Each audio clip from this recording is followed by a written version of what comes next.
commercial integrity. There must be integrity in business also. What does the law do to promote commercial integrity? You don't want watchdogs or cameras watching over you. There has to be a conscience that directs a person to do the right thing, to not cheat, to not commit fraud. You will be surprised. A lot of our cases arising from National Accountability Board Bureau references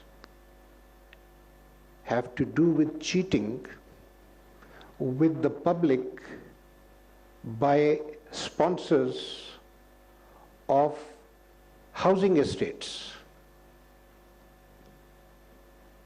They collect money from the public, they don't have the land, and if they have the land, they have occupied the land wrongly, unlawfully from government territory, and you discover that government land is being used for a private housing society, and this is happening all over the, I would say at least in the province of Punjab and the province of Sindh. So, commercial integrity, that is a principle I think the courts of law should apply. Number two, good business requires what you've been talking about, transparent regulation. Our regulatory frameworks should be transparent. All the notifications, all the circulars, all this, as we just spoke and heard Mr. Jameel telling us about AI and so forth, the very first thing is the relevant information should be accessible to everyone. Do you know, a great deal of problems between the private businessman and the public sector, which means the government, take place because the regulatory regime is not known to the public. Taxes are imposed, custom duties are imposed. Suddenly you discover that you purchased, entered into an import agreement, paid the money when the tax was, let's say, X%. When it arrives, suddenly they were imposed a regulatory duty, it becomes X plus Y% and changes the whole scenario for the importer. So at the end of the day, it's not just corporate regulation which will promote business. We need to improve the government interaction and accountability to the businessman. That is fundamental. Why? Because you need certainty of circumstance, of environment, for a businessman to come and take a decision. When there is no certainty, people only take short-term decisions. Nobody plans a 30-year project. In Pakistan, the IPPs came and made investments because the government of Pakistan guaranteed a 30-year tariff. That's why they came on a long-term investment. So you need that certainty for the businessman in Pakistan. You need fair treatment under tax laws.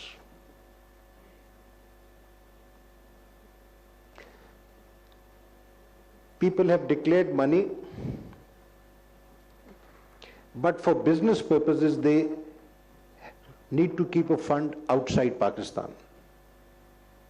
There may be reasons, we don't know what business reasons there are, but the law allows people to have foreign currency accounts abroad. I'm talking about companies. Recently, the taxed money, fully taxed money, lying in a foreign currency account abroad has been subjected to a further tax.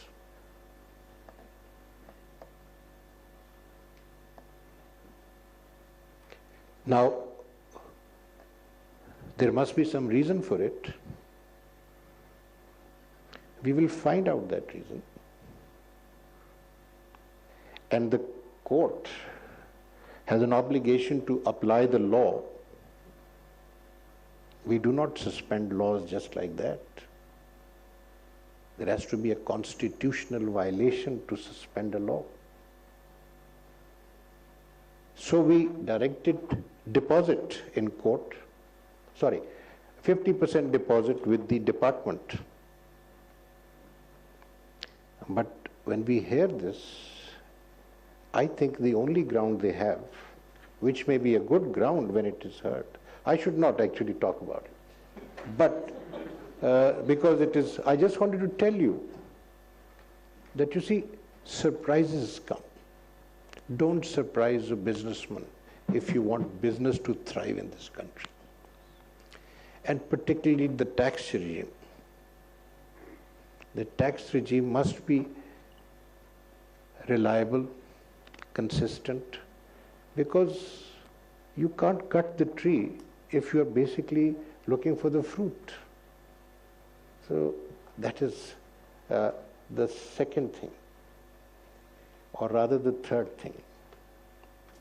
At the end of the day, for the business environment to be conducive,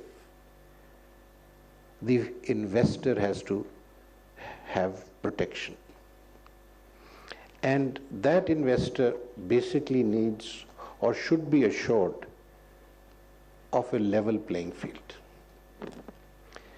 If you have industries where there are monopolies, then you will not find the big investor coming in, competing with monopolies. Similarly, the shareholder has to be protected. The majority shareholders, we have so much experience of all these winding up petitions. The majority shareholder exploits the minority shareholder. We need protection for the minority shareholder. And then the small shareholder on the stock exchange also.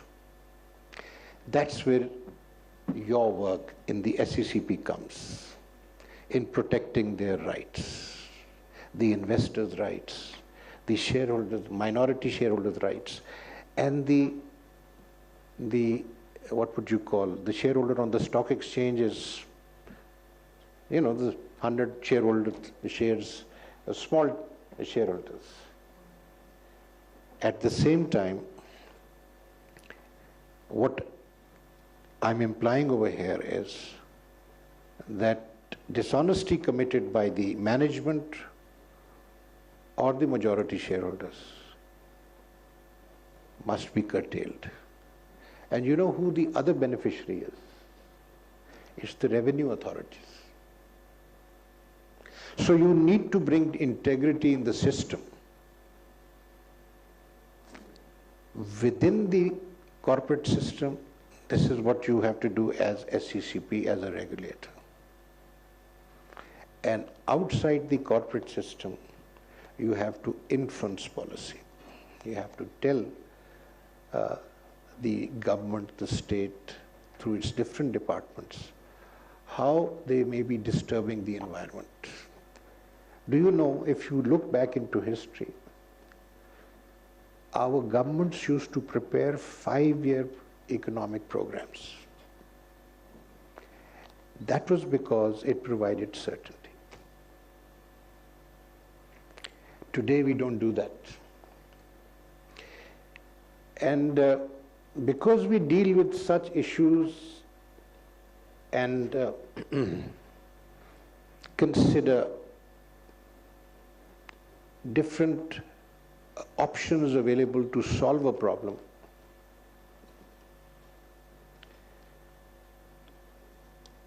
we think about what ought to be done to improve the situation, ameliorate the situation, and create a better environment. It is fundamentally important, ladies and gentlemen, that we strengthen all our regulatory institutions.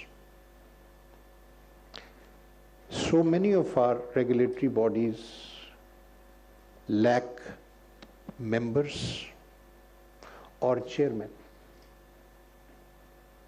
Recently, we were dealing with a telecom body which did not, according to the law under which it is regulated, constitute the requisite quorum. And so many months had passed. Nobody was bothered. That should not happen. That's one thing. A second thing, of course, is that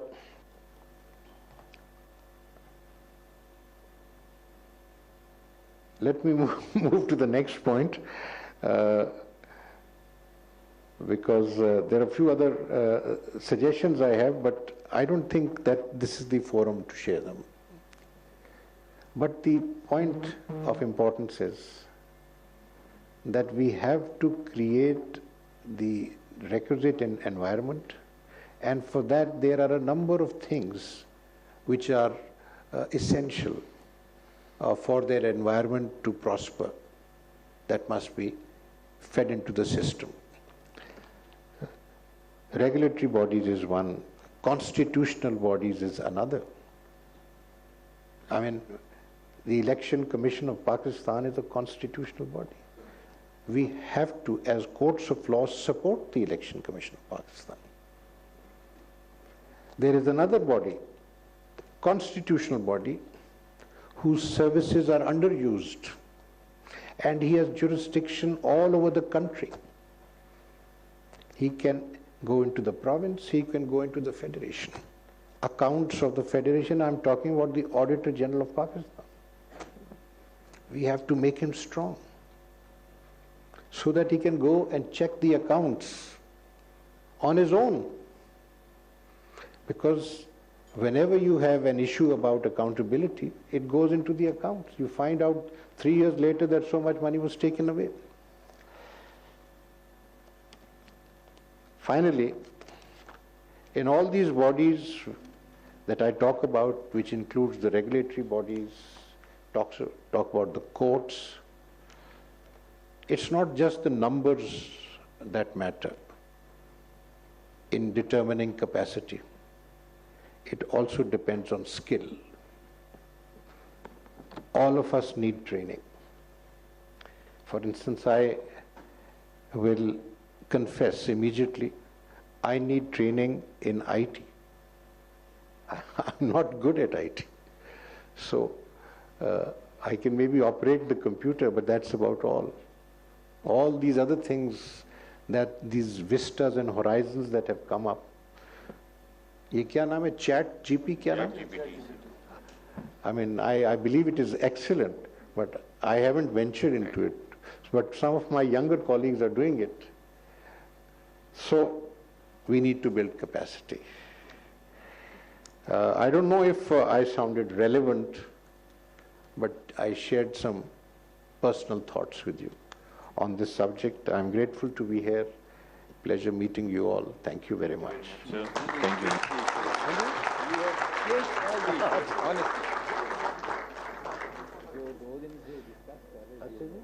Abhi, I think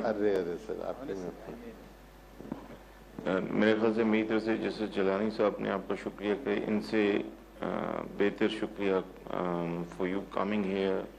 This has been unprecedented experience for us, for the regulator. मैं in the end जैसे जलानी साहब को कहूँगा कि हमारी तरफ से आपका शुक्रिया अदा करें, because